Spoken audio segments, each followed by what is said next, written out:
Hi all, എന്തൊക്കെയുണ്ട് വിശേഷങ്ങൾ? എല്ലാവരും സുഖമായിട്ടിരിക്കുന്നോ? Hope you are all going good. So ഇന്ന് നമ്മൾ ഡിസ്കസ് ചെയ്യാൻ പോകുന്നത് 99ൻ്റെ മൾട്ടിപ്ലിക്കേഷൻ ടേബിൾ എങ്ങനെ നമ്മൾ ഈസി ആയിട്ട് പഠിക്കാവുന്നതാണ്. നേരത്തെ ഒരു വീഡിയോയിൽ ഞാൻ 9ൻ്റെ മൾട്ടിപ്ലിക്കേഷൻ ടേബിൾ ഈസി ആയിട്ട് ഓർത്തിരിക്കാനുള്ള ഒരു ട്രിക്ക് പറഞ്ഞു തന്നായിരുന്നു. സോ ഇതിൽ ഞാൻ 99ൻ്റെ മൾട്ടിപ്ലിക്കേഷൻ ടേബിൾ ഓർത്തിരിക്കാനായിട്ട് ഈസിയസ്റ്റ് ആയിട്ടുള്ളൊരു വേ നിങ്ങൾക്ക് പറഞ്ഞു തരാം. ഓക്കെ, അപ്പം നമുക്ക് 9ൻ്റെ മൾട്ടിപ്ലിക്കേഷൻ ടേബിൾ 99 × 2 തൊട്ടിട്ട് നമുക്ക് 3 ഡിജിറ്റ്സ് ആയിരിക്കുമല്ലോ വരുന്നത്. അതായത് 1s പ്ലേസ് കാണും, 10s പ്ലേസ് കാണും, 100s പ്ലേസ് കാണും. ഓക്കെ, അപ്പോൾ നമ്മൾ ഫസ്റ്റ് ചെയ്യുന്നത് ഇതിൻ്റെ 10s പ്ലേസിൽ നമ്മൾ 9 എഴുതുക.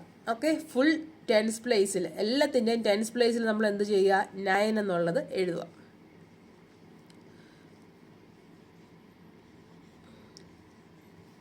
ഇനി നമുക്ക് നെക്സ്റ്റ് ചെയ്യേണ്ടത് ഇതിൻ്റെ 100s പ്ലേസിൽ നമുക്ക് 9 to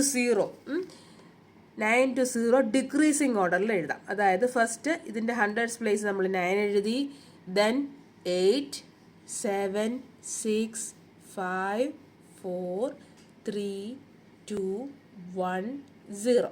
ഓക്കെ, നെക്സ്റ്റ് ഇതിൻ്റെ 1s പ്ലേസിൽ നമ്മൾ എന്ത് ചെയ്യുക? ഇൻക്രീസിങ് ഓർഡർ ഫ്രം 0 to 9 എഴുതുക. ഓക്കെ, അപ്പോൾ ഇവിടെ 0 1 2 3 4 5 6 7 8 9. നോക്കിക്കേ, 99ൻ്റെ മൾട്ടിപ്ലിക്കേഷൻ ടേബിൾ ആയില്ലേ? കറക്റ്റ് അല്ലേ? അപ്പം മറന്നു പോകുന്നവർക്ക് ഇങ്ങനെ ഈസി ആയിട്ട് ഓർത്തിരിക്കാം. ഓക്കെ, അപ്പോൾ നമ്മുടെ പഠിക്കുന്ന സ്റ്റുഡൻസിന് ഇത് ഹെൽപ്ഫുൾ ആവുമെന്ന് ഞാൻ വിചാരിക്കുന്നു.